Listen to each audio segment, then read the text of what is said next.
शुरू, कब छुटकारा मिलेगा इनसे।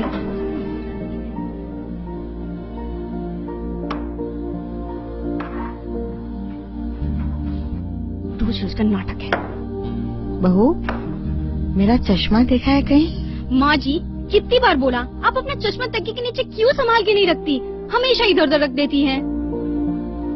सुमित, माँ जी का चश्मा फिर से गुम हो गया है, ढूंढ के दो। नहीं तो सारा सामान इधर का उधर करके रख देंगी।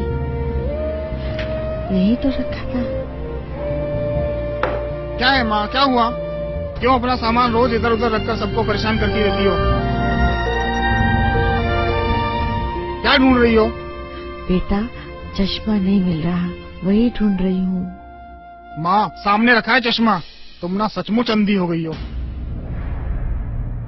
Thank you.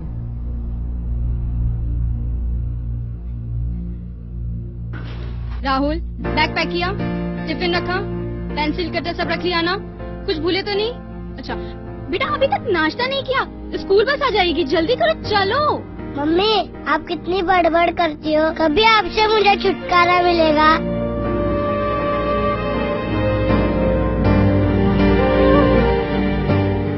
नेहा, मेरा चश्मा देखा क्या? राहुल, बेटा मेरा चश्मा देखा? पापा, आप सचमुच अंधे हो गए, ये लो आपका चश्मा। ये क्या तरीका है बड़ों से बात करने का? यही सीखते स्कूल में जाके?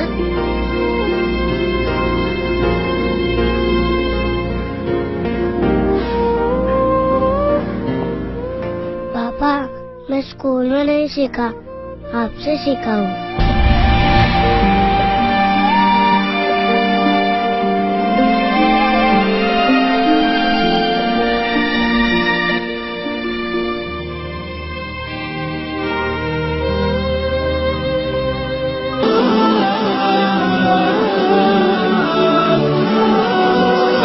परवरदिगार ने इरशाद फरमाया है कि उसके सिवा किसी की इबादत न करो और माँ बाप के साथ भलाई करते रहो।